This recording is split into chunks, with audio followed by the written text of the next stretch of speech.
চলেন আজকের হ্যামস্টারের ডেইলি চিপার কোডটা কিভাবে করবেন বা সমাধান করবেন সেটাই দেখাবো। প্রথমে আপনারা হ্যামস্টার আনপার ট্যাবে 3 বার ক্লিক করবেন। আপনারা তো জানেন কিভাবে আসবেন, তারপরে বলে দিচ্ছি আর কি। আজকে কোডটা হলো সাতোশি। এস তোলার জন্য 3টা ডট অর্থাৎ 3টা ট্যাব দিবেন। এবার এ তোলার জন্য একটা ডট, একটা ড্যাশ 3 সেকেন্ড চেপে ধরে রাখতে হবে। ডি তোলার জন্য একটা ড্যাশ 3 সেকেন্ড চেপে ধরে ছেড়ে দিবেন।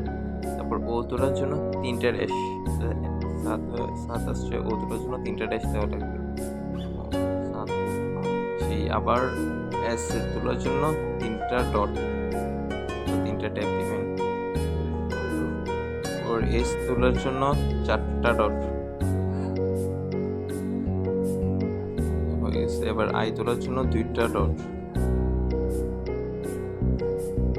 হয়ে গেছে। আজকের 1 মিলিয়ন কয়েন ডেইলি চেপার কোডটা সবাই ভিডিও দেখানো নিয়ম অনুসারে করে নিন।